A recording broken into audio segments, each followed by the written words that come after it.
Nakarating na ang Alas Pilipinas Women's Volleyball National Team sa Japan para sa kanilang training camp mula July 17 hanggang 25. Isang hakbang na inaasahan ng marami na magpapatibay sa chemistry at experience ng koponan para sa mga future international competitions. Ngunit kapansin-pansin ang pagkawala ni Angel Canino sa mga larawan ng teams na nasa Japan. Ano nga ba ang dahilan nito?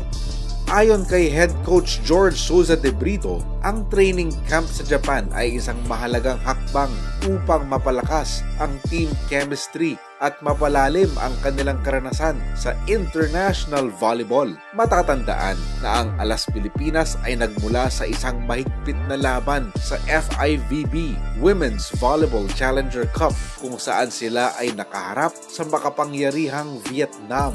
Ngunit sa kabila ng positibong balita tungkol sa pagsasanay ng Alas Pilipinas, isang intriguing na detalye ang napansin ng mga taga-suporta. Wala sa training camp si Angel Canino. Si Canino, isang talented hitter na nagpakitang gilas sa AVC Challenger Cup at FIVB Challenger Cup, ay isa sa mga inaasahang magdadala ng lakas at husay sa team. Ang kanyang absence ay nagdulot ng maraming katanungan at espekulasyon. Bakit nga ba wala si Canino sa Japan training camp? Meron bang injury na hindi na ipahayag sa publiko? O kaya naman ay may personal na dahilan na nagdulot ng kanyang pagliban? Ang mga tanong na ito ay nananatiling walang kasagutan na nagbigay ng dagdag na intriga sa training camp ng Alas Pilipinas. Habang wala si Canino, ang team ay nagkaroon naman ng bagong lakas mula sa dalawang Phil-Am players na sina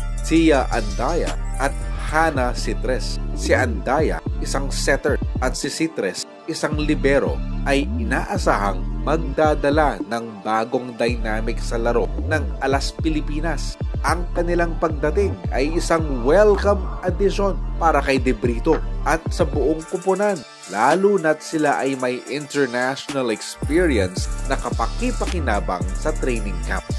Sa kabila ng mga intrigang bumabalot sa training camp, nananatiling focused ang Alas Pilipinas sa kanilang layunin. Ayon kay De Brito, ang training camp na ito ay bahagi ng kanilang paghahanda para sa darating na Southeast Asian V-League sa Thailand at Vietnam. Layunin nilang bumawi mula sa kanilang pagkatalo sa Vietnam at makipagsabayan sa iba pang regional giants.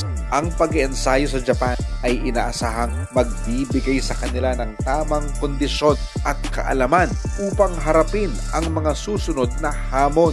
Ang coaching staff kasama ang kanilang head coach ay determinado na maggamit ang bawat pagkakataon upang mapabuti ang kanilang laro at mapalakas ang kanilang team chemistry. Sa kanilang pagbalik mula sa Japan, inaasahang magdadala ang Alas Pilipinas ng mga bagong natutunan at mas pinatibay na laro. Bagamat hindi pa malinaw ang dahilan ng absence ni Angel Canino, ang team ay patuloy na magtutulungan upang makamit ang kanilang mga layunin. Ang pagdating ng mga bagong manlalaro tulad nina Andaya at Citres ay isang positibong senyales na ang team ay patuloy na lumalakas at nagiging handa para sa mas malalaking laban.